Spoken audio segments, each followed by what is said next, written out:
Welcome, everyone, to Origins. We're so glad that you've come to explore the evidences that's offered for the various views of where, when, and how everything came from. We have just a few announcements. If you do not have the booklet that goes with the presentations, I would suggest that you pick one up out there. They are yours, and that you can follow along. You'll get a lot more out of these presentations if you take the books and do the study that's in there. I'd also like to suggest that if you want to tell someone else about these, we've got just a few more meetings to go, but it's still not too late to invite a friend to come out. And we would love to see you and your friends here as well. Let's have prayer, then we'll go right into our presentation for tonight. Father in heaven, Lord, when we talk about origins, our minds immediately go to you. You are our beginning, the beginning of all life and everything. And Lord, while there are so many questions and complexities in the environment in which we live, we know that you will make those things very clear to us. So Lord, as we study tonight, we pray that you would speak to each one of our hearts as we lift them up to you. In Jesus' name, amen. Amen. Look at a subject that I consider to be one of the fun subjects, and that is the subject of dinosaurs. Where did dinosaurs come from?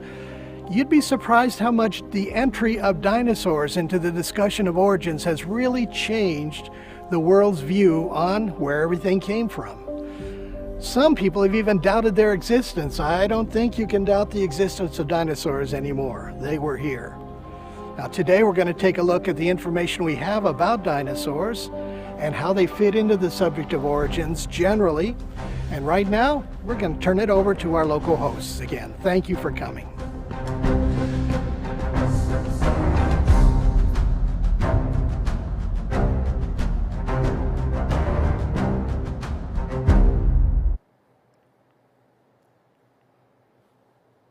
Once again, I'd like to say thank you for coming.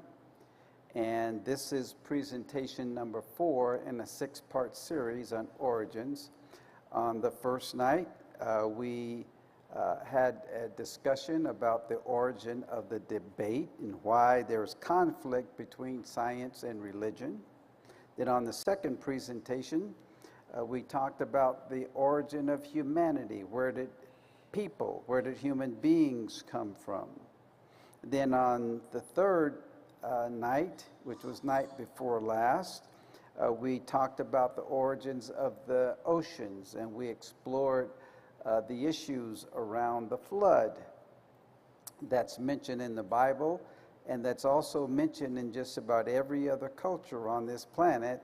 There is an experience in history, or their history, of a flood. Tonight's topic is the origin of dinosaurs. And this is a very interesting topic for many people, myself included, but it's very interesting especially for the young. Before there were dinosaurs, which is a very new term as far as history goes, the concept of a dragon has been around. And even in biblical times, in the book of Revelation, it tells us that the great dragon was cast out, that's cast out of heaven, that old serpent called the devil and Satan, who deceives the whole world. Obviously, it's symbolic in its use here. It's simply a literary device. But when you think about the word dragon, what sort of image pops up into your mind? probably something like that. I don't have a video on the screen up there.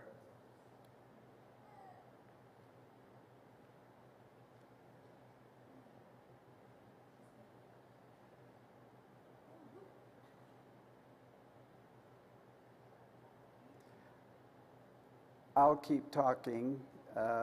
You can get there is no slide up. There's no video on this screen.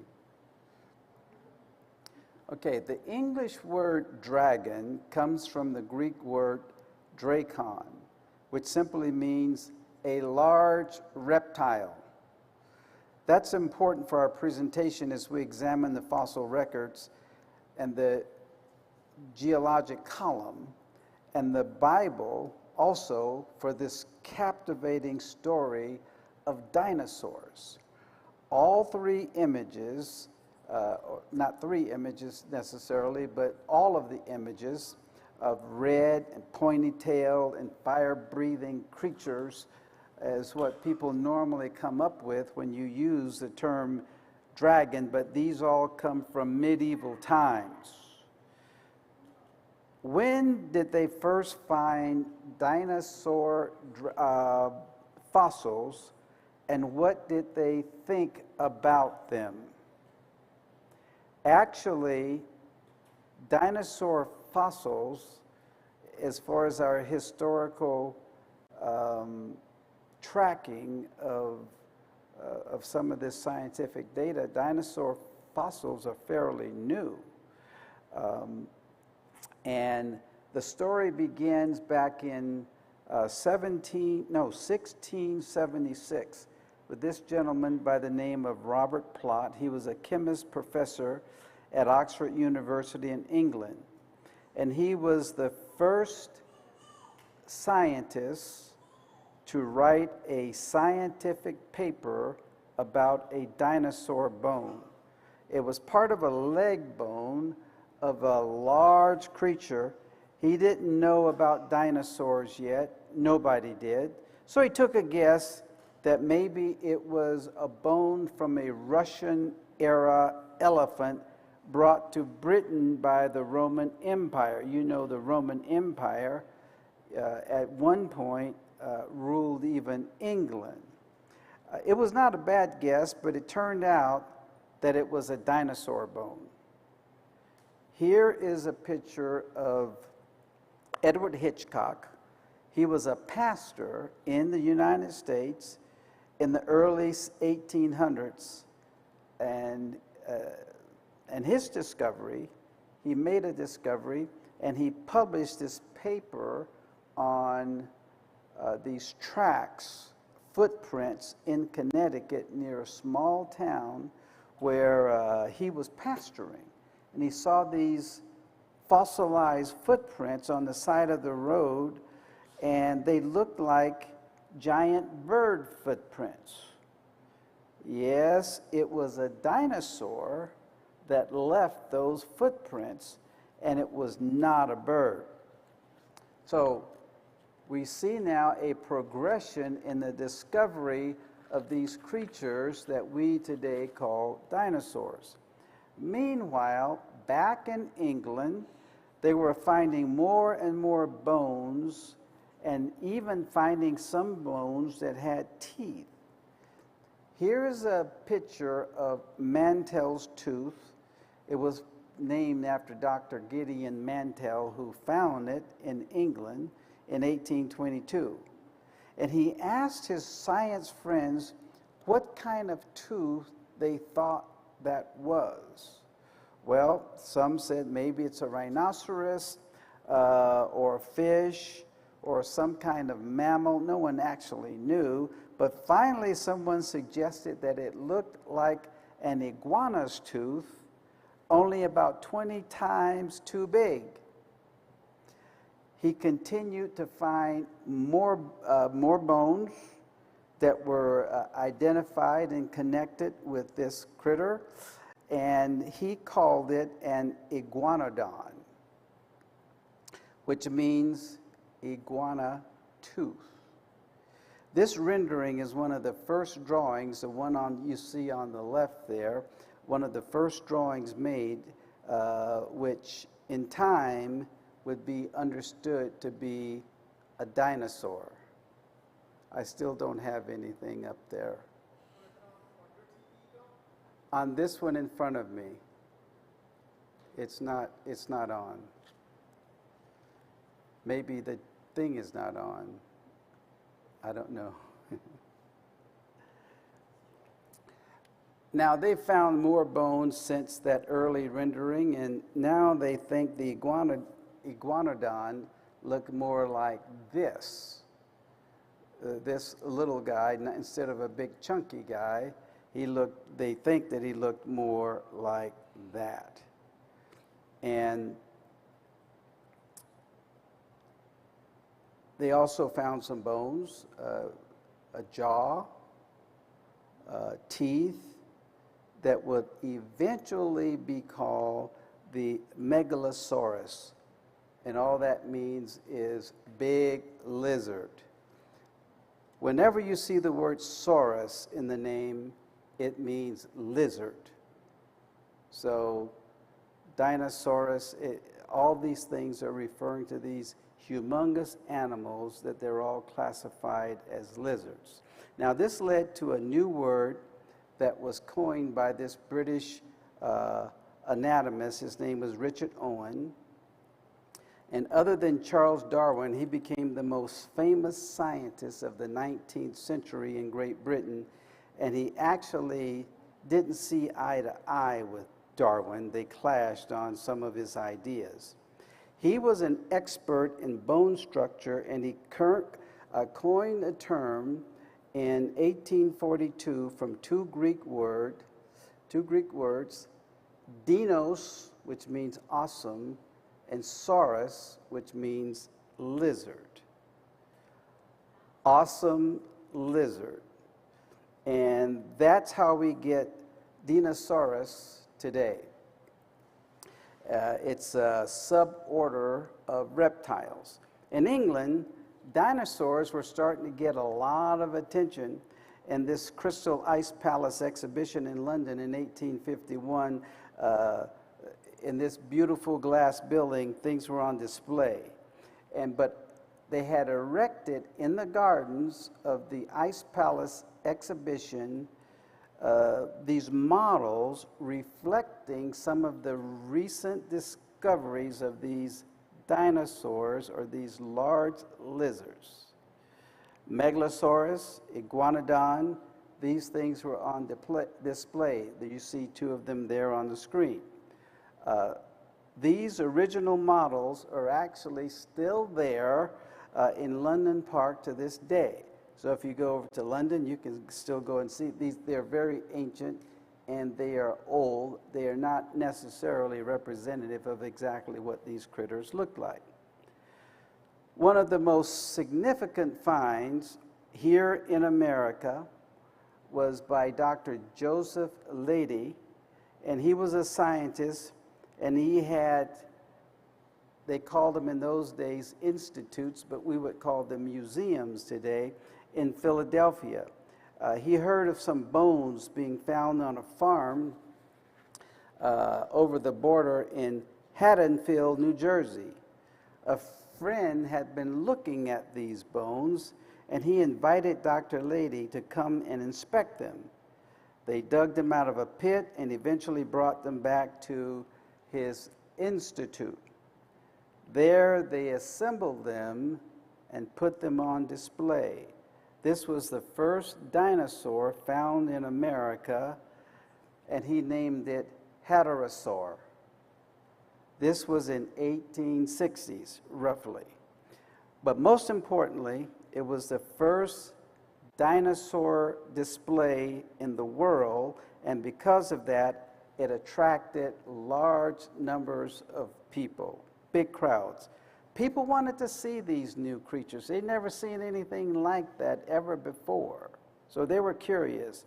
Today, every museum of natural history tends to have such an exhibit. You can see them all over the place now, but this was the first one ever, and it was sensational. Now here's an artist's rendition of that first dinosaur. It was a very rare find because the fossil bed that it was found in was almost entirely made up of seashells. Very few remains of other dinosaurs had been found in this deposit, so it was quite remarkable to have this discovery, and it gave dinosaurs a new place in American culture. Museums around the country, especially in the East, they wanted to get skeletons themselves. So dinosaur hunters were making news. Well, it became a big profitable business, you see. If you had dinosaur bones, people would pay to come and see these things. They would go into Montana, Wyoming, South Dakota, even our state here in Colorado, parts of Arizona and Utah, to try to find these bones and to assemble them and bring them back to display for the crowds. The world was getting better acquainted with these rare creatures called dinosaurs. In Europe, in the late 1800s, they were finding more iguanodons there.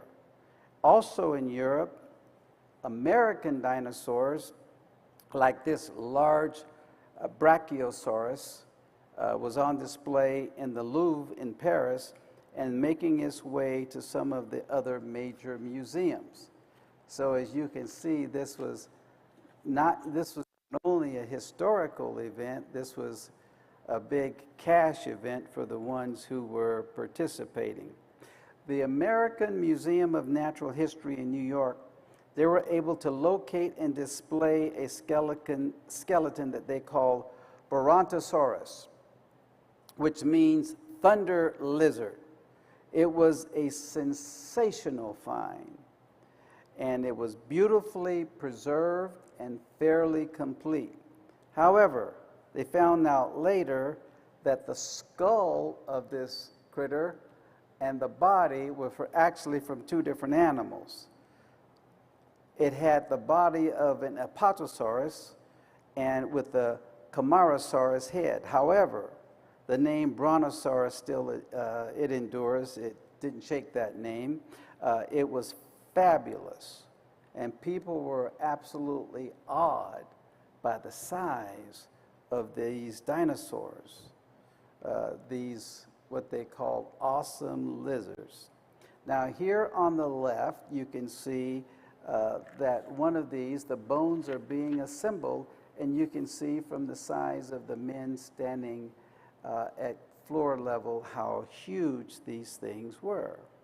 Also at the American Museum of Natural History, they had paintings that were done by a gallery artist, and a look at the picture itself gave the people that were viewing this an image of what these creatures probably looked like, and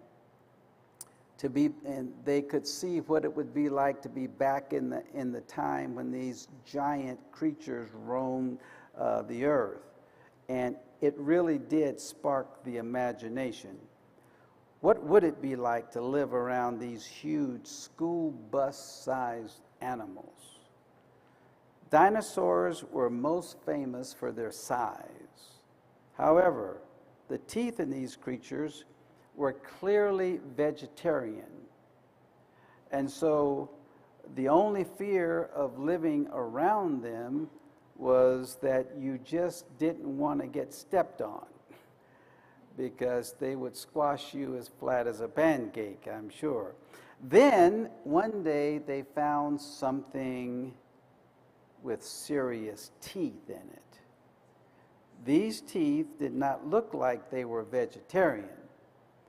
Henry Osborne, an American paleontologist, he studied a Wyoming fossil in 1905, and he named it Tyrannosaurus rex, probably the most famous dinosaur around, which means king tyrant lizard. In 1905, the first T-Rex was put on public display. Can you imagine the reaction when people saw this thing for the very first time? Up until this point, they had no idea that such a creature ever existed. So if you can see here, the gentleman standing or at the bottom, one standing, one sitting, how incredibly enormous this creature was. And the T-Rex was clearly not a vegetarian. And the one thing that we know about T-Rex is that they ate Triceratops, and these are other animals. So these Triceratops is believed to have been on the diet for the T-Rex. Now, we don't know, however, or the science doesn't know, if the Triceratops that they are sure that the T-Rex ate, if they ate it as a predator or a scavenger. They know that they ate them because they found a T-Rex skeleton with a bit of Triceratops bones in the stomach cavity. So the only way it got there is the T-Rex chewed it and swallowed it. So here's a picture of a fossil remain containing a T-Rex and a Triceratops. When they examined the Triceratops fossil, they noticed teeth marks on the bones of the animal. And when they looked at the T-Rex, it had broken ribs. It looks like these two dinosaurs may have been trying to get to higher ground as waters of the flood were rising, and they perhaps got too close in their encounter and were battling when the water caught up with them and they were covered together.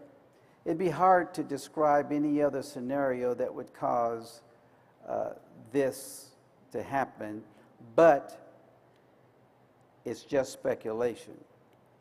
T-Rex had a couple of known footprints, and here's one. Now, when you look at that, you have to look at the dimensions. Okay, go back to that footprint there. This footprint of T-Rex, 33 inches long, 28 inches wide. Now, how long is a yardstick? How many inches? 36. Is that about like that? This is a big animal, right? 33 inches long, 28 inches wide, and it's a full 9 inches deep. This is obviously from a very big and heavy animal. For a number of years, this particular T-Rex specimen was the best one that was ever found. When it was found, it was 40% complete and displayed in the Hill City, South Dakota Museum. You might ask, is that all they find of dinosaurs? Usually, the majority of dinosaur skeletons that are found are incomplete. To find a complete one, especially one that still has a skull or a head, it's quite a discovery. Actually, a skeleton can be only 10% of an animal and still meet the minimum requirements of being called a skeleton. Now, in the earlier presentations that we did, you remember some of the sparse bones that were found, and then how they put that all together and said that's the missing link. But it was just a few bones, and suddenly we've got a picture of half animal, half human. Anyway, this T-Rex was the most complete ever found. until they found one called Sioux. Sioux was discovered in 1990 in South Dakota. Now, we call her a she, but they don't know what sex Sioux was, and she was named after her discovery. And so a discoverer, the person that discovered her, evidently a woman named Sue, not a boy named Sue. Pardon the little levity. So, wait a minute. Somehow my deal is jumping. Sue was 90% complete and had a very complete skull. And she was sold for over $8 million to a field museum in Chicago. And she's still there today, and she's a star of the show. Everybody wants to see Sue, the T-Rex that was almost complete when she was found. I actually think that they built a new section of the museum where she could be properly displayed. So,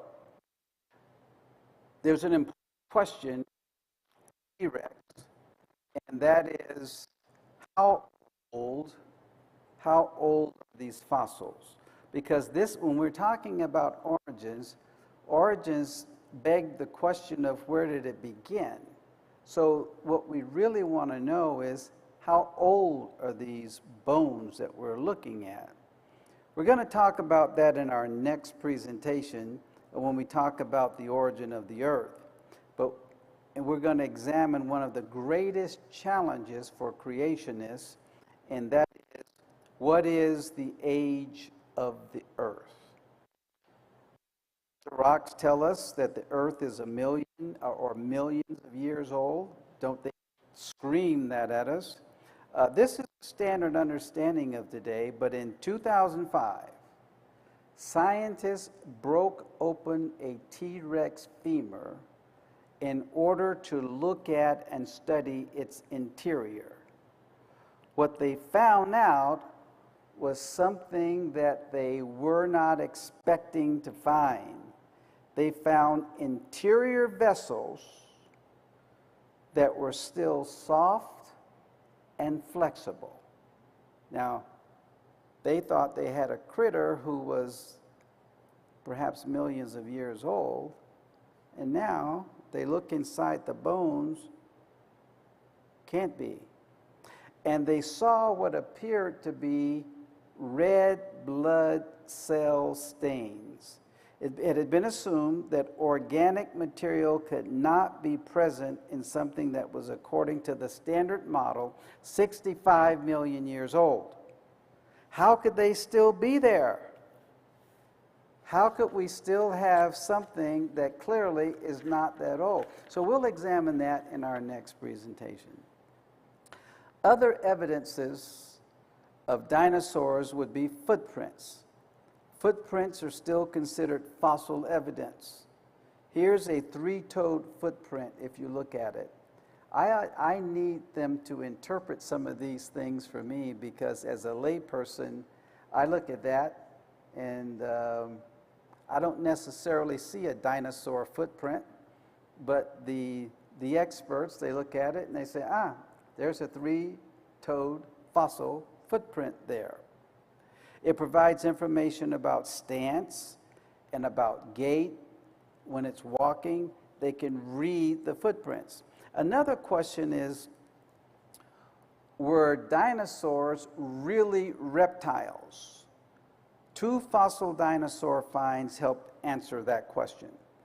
First, preserved dinosaur skin has been found among skeletal remains of these dinosaurs. Now, when we talk about skin being preserved, it is the impression or the cast when the mud that covered the body of the dinosaur naturally hardened, and it revealed the pattern of the skin. This is not the skin. The skin obviously is long gone, but this is a mud cast of a Ceratosaur skin. Notice the scales in that picture on the left. That you can actually see the patterns of the scale. The second fossil evidence would be the eggs. They found eggs like any reptiles would lay. Reptiles lay eggs. Dinosaurs would lay eggs too because they're reptiles. People wonder about the eggs of dinosaurs in their so-called nests. One might think that a dinosaur egg would be about the size of a car. Instead, they're just a few inches across, about the size of an ostrich egg, modern-day ostrich egg. Predator eggs were longer and narrower, but they were not bigger in volume. Here's a picture of one there at the upper right-hand side there that had an embryo inside. But almost all dinosaur eggs are actually either broken fragments or there's only sand and rock fillings inside that thing. It's incredibly rare, rather, to find one with bones in it, such as that fossil has right there. Recent dinosaur discoveries are often made out in the fields of Wyoming, Montana, and southern Alberta. These places have Cretaceous and Jurassic fossil layers on the surface of the ground. Amazing. At a dinosaur dig in northeastern Wyoming, volunteers work under the direction of Southwestern Adventist University, which some of you may be familiar with. They get together every year in the month of June, and they go on a dinosaur dig, and they find lots of bones. Now, on the right, you see there a rib in the explorer's hand. And on the left, there's an unknown bone that stumped the experts. Now, these bones are mostly from a giraffe-sized Brontosaurus. So this is a type of heterosaur. So I would like to see a picture of what it looks like, but there's a bone right there. As this rib is being pulled from the ground, we're just looking at the students from the university who are doing this excavation. You might notice that there's a little bottle right there of what is something like super glue, and it's used to spread on the bone to make it very hard and easier to remove. Eventually, all these bones get wrapped up and taken to the university for further study. Before they're removed completely from the ground, they do a GPS, a satellite positioning locator, to record the position of the bones before they take them away, before they actually take them out. Eventually, photographs will be taken of the bones, and those photographs will be dropped into a computer program, and this there on the right is a display showing the bones after removing all the dirt. They appear to be floating in the location where they were discovered. Now, please notice that there are virtually no skeletons. These are all disarticulated bones. Almost all of these bones are from the heterosaur, a giraffe-sized dinosaur that was mentioned earlier. They're all scattered about in the mudstone that's approximately 4 feet thick. There's only one way of describing how these bones got there, and that would be through the action of water that rolled these bodies for many miles, and eventually these bones came apart and the bones themselves were scattered like this. And they were covered, they were preserved, and they were turned into fossils. So what did these giants look like? When we look at dinosaur bones, it's not difficult to imagine, at least in some cases, what the dinosaur might have looked like. This is a skull of a dinosaur called an Ankylosaurus. So we can imagine that it looks something like this. Just an artist's rendition from the shape of the skull of what it probably looked like. Now, the question is, do we have dinosaurs today? Evolutionist says, yes, we still have them today, and we call them birds. Dinosaurs are thought to have eventually evolved into birds. Now, there's two popular theories. Now, I know that can be shocking when you look at these lizards. How does a lizard go from being a big, humongous lizard into being a bird? But there's two theories. One has to do with the large ground bipeds. These are the ones that ran around on two legs. A lot like the T-Rex. This is T-Rex pictured here. These were two-legged dinosaurs. The theory proposes that the short forearms that T-Rex had and other dinosaurs resembling T-Rex had, they grew longer and longer, and they evolved into wings. The back part of the dinosaur would become much smaller, but that theory is a bit of a challenge to look at that critter and say that guy eventually, through evolution, became a bird. The other is the small crocodiles from the trees. This is the idea that dinosaurs would have been jumping from trees to grab prey, and jumping further and further would develop the dinosaurs into birds, because in order to jump further, they would have to start growing wings. Now, these are the current theories in evolutionary thinking, but there are some problems.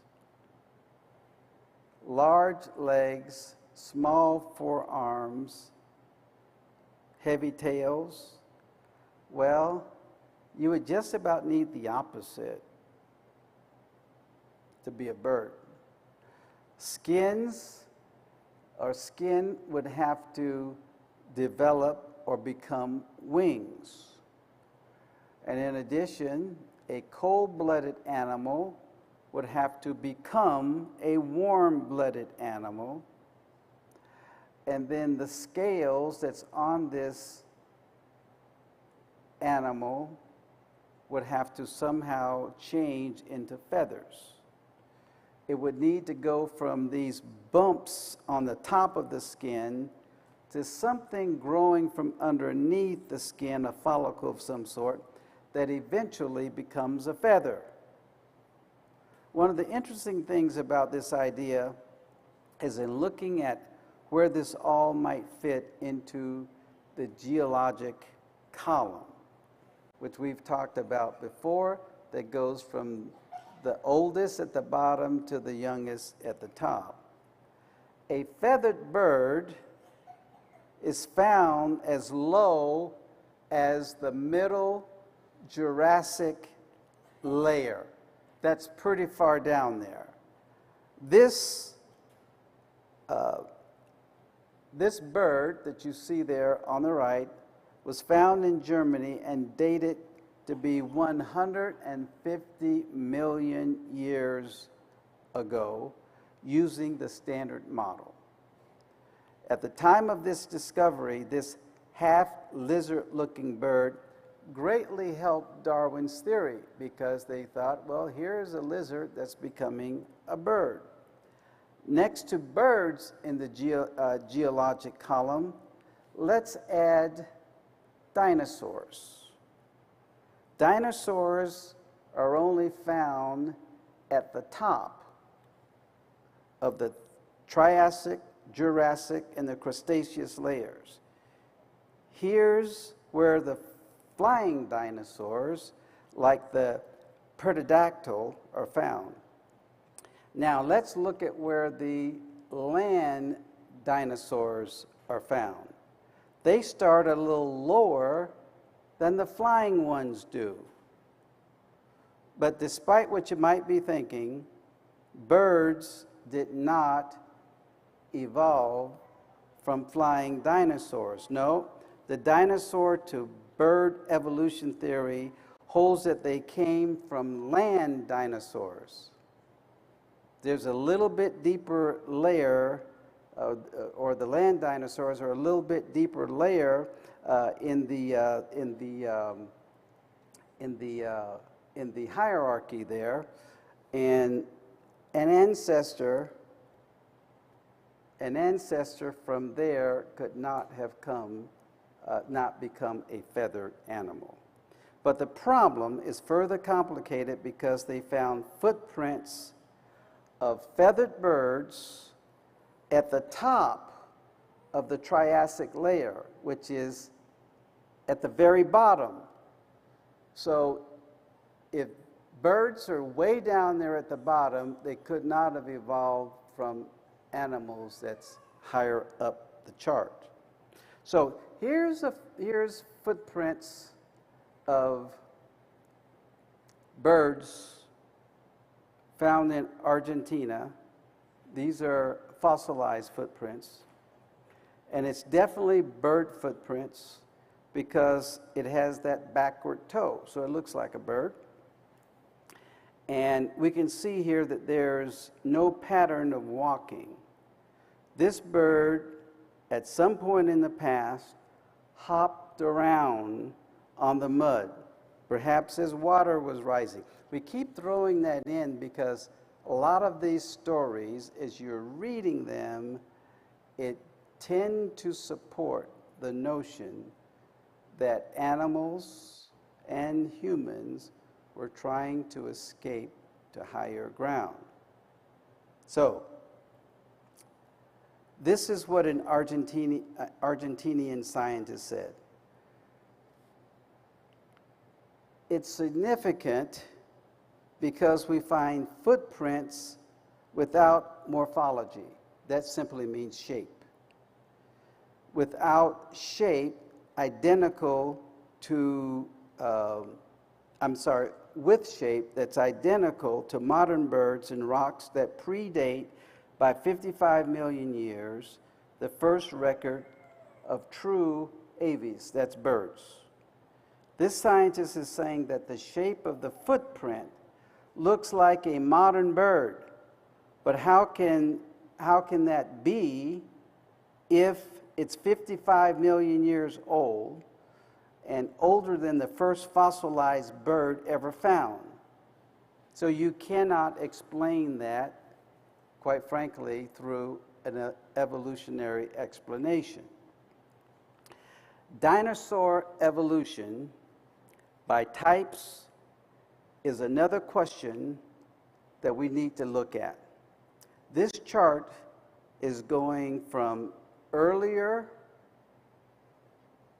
to later, that is from left to right. The little critter there on the left-hand side is the earliest thing, and so that critter it's got two question marks there.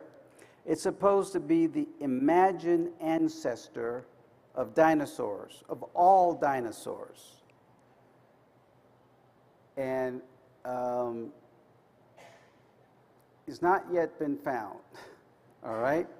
But it's expected that this critter, which would be the imagined ancestor of all the other dinosaurs, would be somewhere in the Triassic layer of the fossil record. This is an ideal construct of how the different families might have evolved. So you can see from the chart and I hope this is flowing in your mind. We have the early ancestor with the two question marks, and then over on the right, we have all the known found fossils of dinosaurs. And if the evolutionary theory is true, all of these on the right-hand side had to evolve from this critter who's never been found on the left-hand side.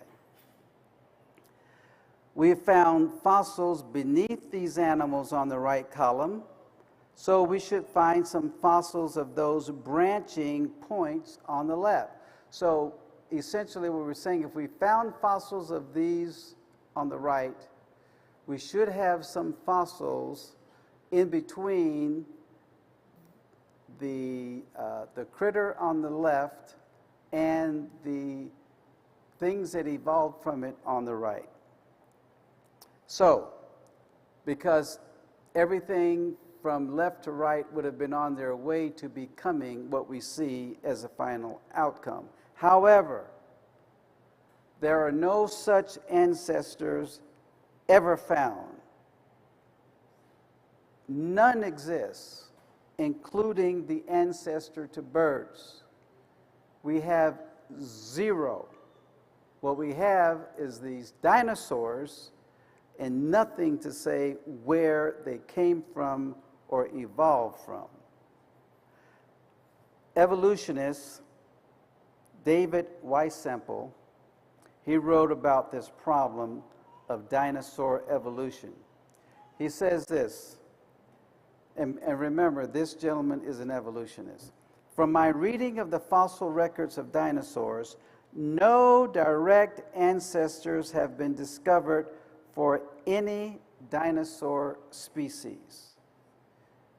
Alas, my list of dinosaurian ancestors is an empty one. When you think of evolution, you think about dinosaurs being the prime example of evolution. But in fact, no evolutionary ancestor to any dinosaur has ever been found. Now, this is like the problem we saw in the fossil record for the last presentation. Fossil species immediately show up. No ancestors. They just, boom, they're there. They're in the geological record, and it's the same thing for dinosaurs. They just show up. Nothing in between. They're just there. When we talk about dinosaurs, people are curious about their size. Our current record holder for size is the Argentinosaurus. And you get an idea where it came from by the name. But this is the largest dinosaur to date. It's 130 feet long. However, they've only found just a few bones of this humongous critter. So how small do dinosaurs get? Well, they can get very small, about the size of a chicken. Now, if that's true, then what's the difference between a dinosaur and a regular reptile? It's not the size. Dinosaurs are not all these humongous creatures because they have little tiny dinosaurs too. The answer is the difference between a dinosaur and a regular reptile is the hips. The lizard has hips that put the legs straight out from the body, like this kimono dragon that's on the screen. You can see that its legs go perpendicular to the body, and then at the joint it goes down. And if you look at a dinosaur, the hips puts the legs straight down. And whether it's a two-legged dinosaur or a four-legged dinosaur, they do not have that same structure as a lizard. Now, let's take a look at a short video that's going to show some more about dinosaurs.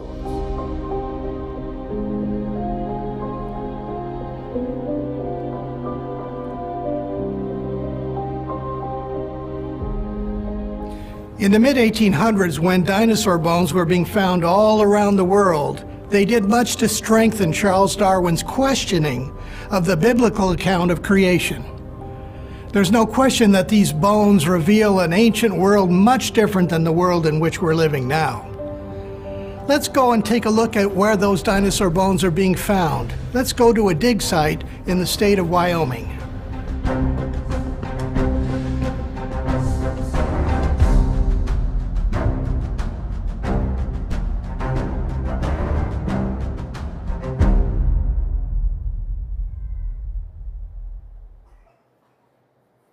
I got a call from a friend of mine, and he told me about this place in Wyoming where there were a lot of dinosaur bones and that they wanted a creationist to work on it.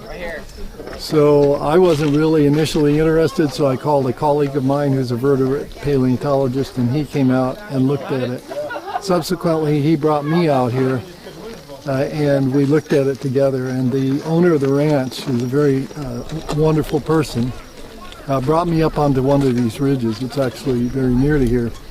And he opened up the door of his truck and got out, and he said, "Okay, hop out." And I looked down at the ground. It was covered with dinosaur bones. I couldn't walk on the ground. I had to step nimbly to keep from stepping on them.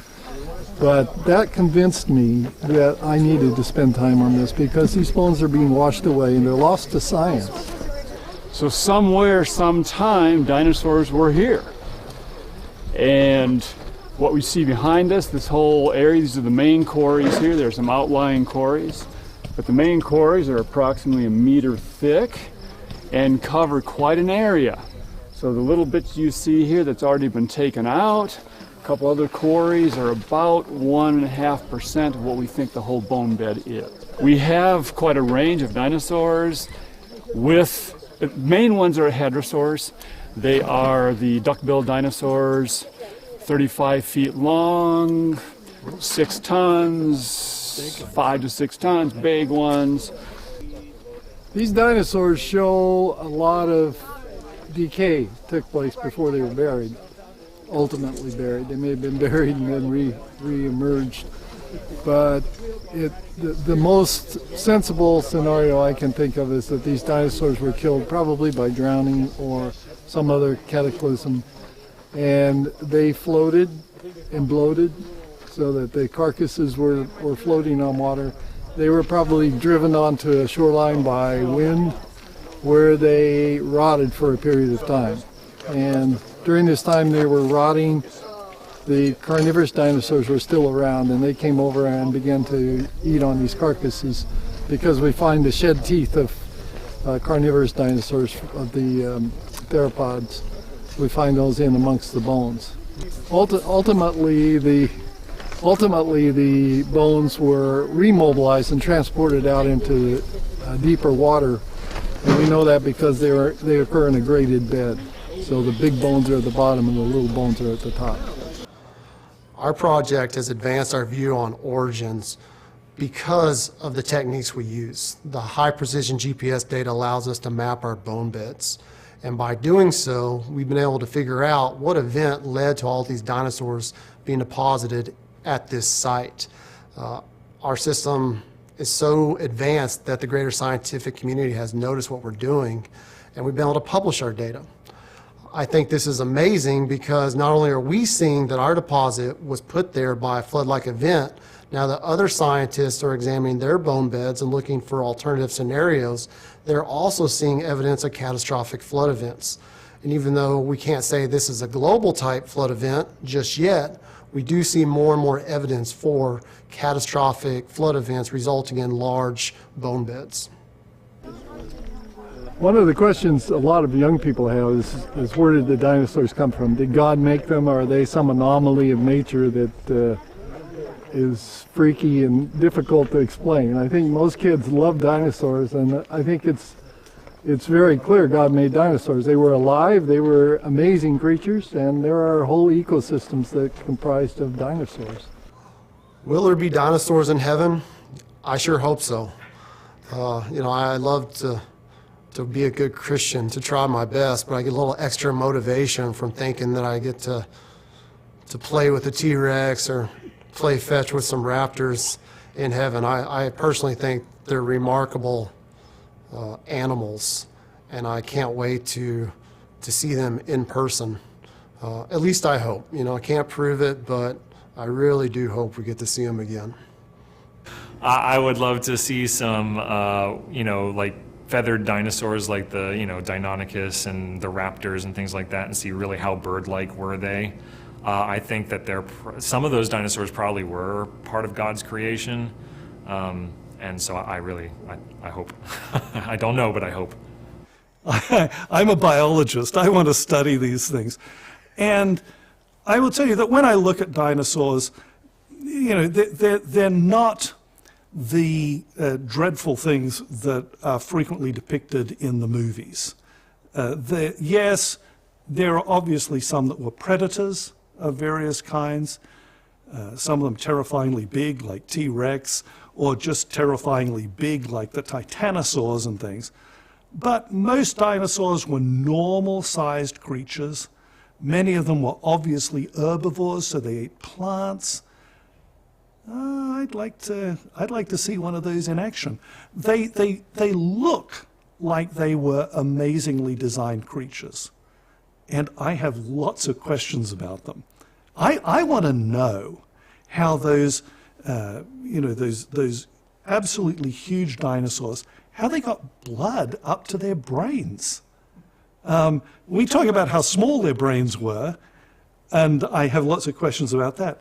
But how did they pump all that blood way up there? These things are more than twice as tall, or at least twice as tall, as giraffes are today. We know that giraffes have very specialized systems to allow them to be that tall. I want to know what was going on with those dinosaurs that allowed them to be massive in the way that a few of them were. I think heaven's going to be a lot different from what we expect and what we have on this world. I don't know if there's any reason to have dinosaurs in heaven. I don't even know if we'll have horses in heaven. I mean, I don't know what's going to be there. But I'll leave that with the Lord. He can decide that, and I'll be happy with his answer. I feel very strongly that dinosaurs will be in heaven. I think they're amazing creatures. And if it is a dinosaur Job is talking about in Job 40 as behemoth, then he says it's the first of the creation of God. So it's something really special to him. I don't want to see a dinosaur when I first get to heaven, because I'm still only 5'8". But we have the impression that we will grow up, and just to see these enormous organisms, I would feel like an ant, and maybe be squished. But certainly that possibility exists. You know what I think? I think when we get to heaven, or perhaps more appropriately the new earth, we'll get a number of surprises. We'll be surprised by some of the people who are there. We might be surprised by some of the people who are not there. We might even be surprised by some of the animals that we see, maybe animals that we've never seen before. Now, if God created dinosaurs to begin with, then they were wiped out by some means or another, no doubt they'll be there. But I'm willing to leave this one to God. If they're there, I'll be thrilled. That'll add some interest. If they're not, probably won't miss them too much.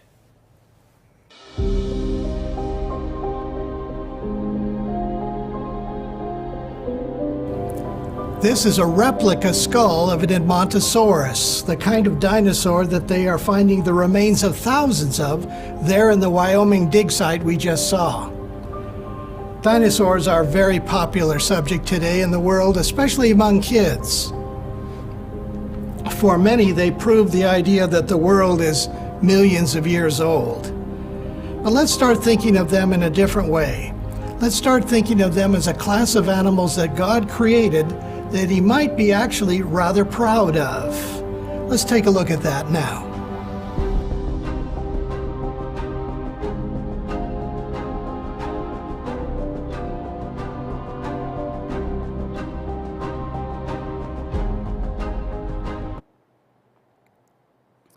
Does the Bible tell us anything about dinosaurs? Well, there's a couple of interesting references. Even though the word dinosaur is a fairly modern term, is there any animal mentioned in the Bible that sounds like it could have been a dinosaur? First of all, in Genesis 1, it says, "So God created great sea creatures on day 5. The Hebrew word for creatures there is tananim. Tananim. Generally, in the rest of the Old Testament, tananim refers to reptiles or long things. The most interesting reference that's found in the book of Job, chapter 40, where it talks about this animal. He calls it behemoth. This part of Job is actually a conversation between God and Job. The Creator is pointing out to Job the things that he made in nature in order to encourage Job to trust him for more. For instance, God tells Job, "Look at the behemoth."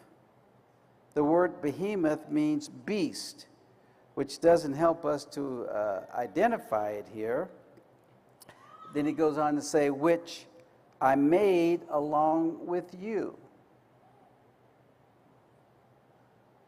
He eats grass like an ox. See how his strength is in his hips and his power in his stomach muscles.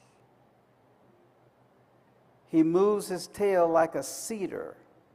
His bones are like the beams of bronze, his ribs like bars of iron. So far, we get an image of a very powerful, impressive animal, and then he concludes with, "He is the first in the ways of God." First of the ways of God. Now that has been studied by scholars, and the general understanding is that this is not a reference to anything in chronological order. In other words, he's not, according to the scholars, the first animal made by God before he made other animals. Instead, he is the animal that stands in first place among the animals. The most impressive, the most amazing, the alpha of all alpha animals. The popular view by scholars is that he's talking about a hippopotamus. It's strong, it eats grass, it has powerful stomach muscles, but it says that the behemoth moves his tail like a cedar. Well, what could that be a reference to? Doesn't look like the tail of a hippopotamus. Well, why? Because, well, have you seen a hippopotamus? It doesn't have a tail that looks like a giant cedar tree. Here is a picture of a hippopotamus with someone that represents Job standing next to it. And that kind of gives you an idea of the scale. Is God referring to something like this in Job? Or is he referring to something like this? This animal would be legendary to Job, and then notice its tail. Here's a powerful vegetarian animal, and the tail might indeed remind you of a giant cedar tree. So which of these two animals would make more sense that God is referring to here when he's speaking to Job? So here's a tricky trivia question. Do creationists believe in any sort of evolution? Remember what the word evolution means. It means change. Do creationists believe that any animal has changed in form? Well, the answer would be yes. We think of the serpent that tricked Eve in the garden.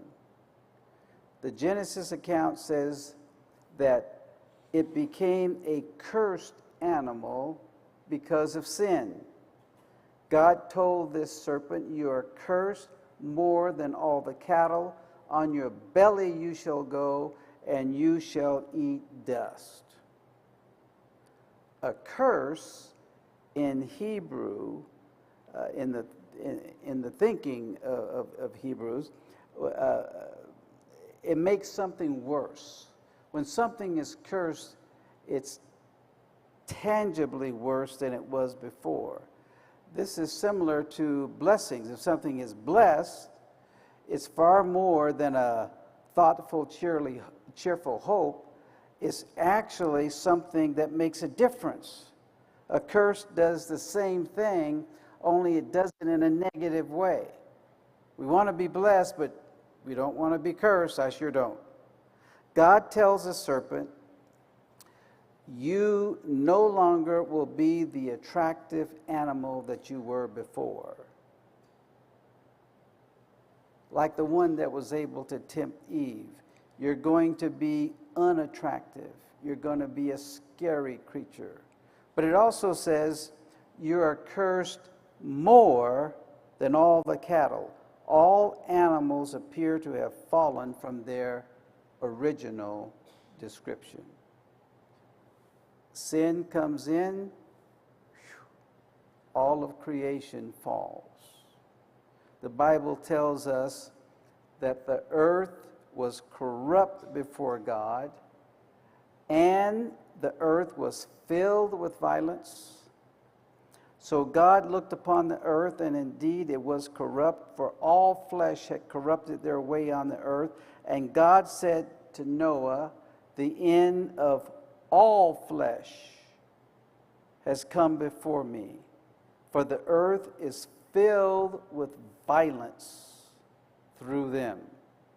Something happened in the animal kingdom that turned them violent. So the whole earth was corrupted, and the end of, he said, all flesh, not just human flesh. Now, take a look at some of these animals. This Ankylosaurus is the guy in the middle, and it's about the size of a dinner table, I'm told. But it looks like he's all armored up and ready to do battle somewhere. He looks like a combat soldier. And it makes you think that he lived in a very violent world where he had to fight a lot. And the Stegosaurus had spikes on his tails. You can see those things sticking in the back there. Those are spikes. And those probably were not for gathering food. I think they were for hurting somebody. And the Pachycephalosaurus, it seems to be built to run into things. It's got this thing on its head. It looks like those guys lived, all of them, in a very violent world. So what happened to the dinosaurs? What happened to them? Well, if you look at the cartoons, you could say one group of dinosaurs got on the wrong boat. But here's a possible theory. Not that they got on the wrong boat idea. What's more likely is that a catastrophe hit planet Earth. And here's one of those areas where creationists and evolutionists tend to agree. There was some kind of catastrophe that took out a lot of the animals of the world, including dinosaurs. There's some evidence that during when the earth was involved in the flood, that there were meteors striking the earth. Well, what's kind of evidence do we have? Here, we have a famous thin layer that's right on top of a dinosaur layer called KT boundary at the top of the Cretaceous layer. And there is no dinosaur bones found above this layer. The thing that's interesting about it is that there's just a little bit of iridium in the KT layer, more than in the surrounding rock. And iridium is one of the most rare elements, naturally occurring elements there is. It's 1,000 times rarer than gold, but it's found with just a very slight bit more frequency in meteors. And it's found there in the picture that I showed you in the KT boundary. So, does the dust that topped the dinosaur layer contain meteorite dust? That's the question. And that is this theory. Along with other evidences of a meteor strike, did meteors really take out the dinosaurs? Well, unless we can show that meteors hit all over the world, because where are we finding these dinosaur bones, not just in one area, but they're being found everywhere. However, the possibility of that, based on the finding of these minerals, exists. What's interesting about meteors, and they're being potentially involved in the devastating flood scene, is the backside of the moon. Well, what does the backside of the moon have to do with this? It's always facing away from the earth. Always. But it's in line of sight of the earth. And it has a tremendous number, if you can look there, a tremendous number of meteor craters on that side. One wonders if the earth could have been struck by some of those meteor craters in the past. So the next question is, were dinosaurs on the ark? What's the possibility of that happening? Scores of national and tribal legends from all corners of the earth detail human encounters with dragons. These stories and these encounters occurred in every corner of the world, from China to England. There's St. George slaying the dragon. Remember, the word dragon means large reptile, not necessarily fire-breathing or anything like that. So, although these are not as common as the flood stories, why are there worldwide stories of these encounters, of these noble warriors engaged in combat with these giant lizards? There are stories from ancient time casually mentioning a serpent or a reptile or a dragon, often in a cage. It's almost always the last one, never part of a herd or rarely much larger than a horse. And one wonders, perhaps if these could have been the remnants of stories involving reptiles taken aboard the ark that survived for a period of time, perhaps they were even pre-flood stories that grew over time. There's a consistency to them, though, since they are, since they aren't widespread legends of. We don't hear anything about giant lions, humongous tigers or bears, just lizards. Great big humongous lizards who were more of a nuisance than anything if you lived in a typical household during that time. Notice this promise in Isaiah. The wolf and the lamb shall feed together. The lion shall eat straw like the ox. The nursing child shall play by the cobra's hole. And the weaned child shall put his hand in the viper's den. They shall not hurt nor destroy in all my holy mountain.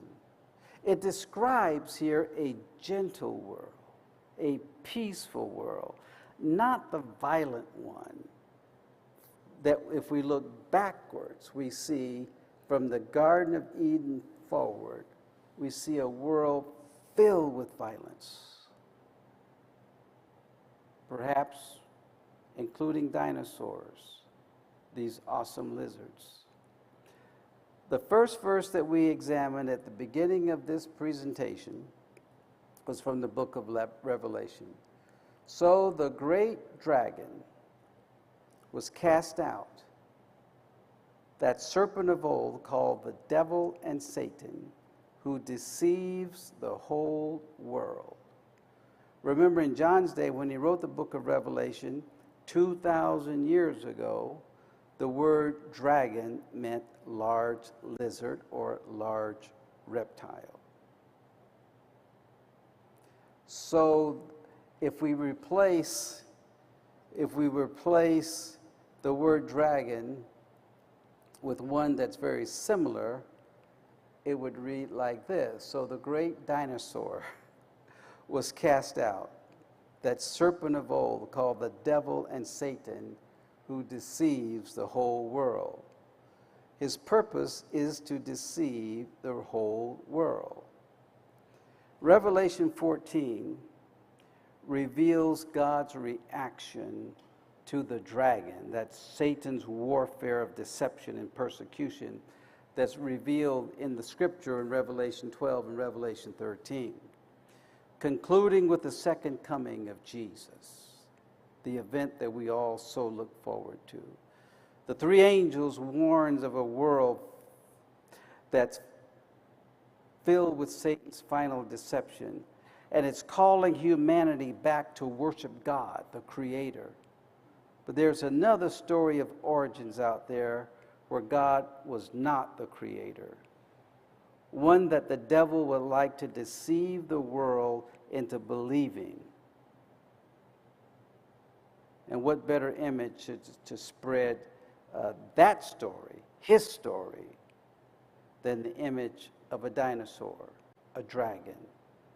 When people see pictures of dinosaurs, isn't the first reaction often something like, oh, there's a dinosaur, it was millions of years old, it was on the earth millions of years ago. They see a dinosaur, they don't think of Genesis. In the beginning, God created, and he created all the animals.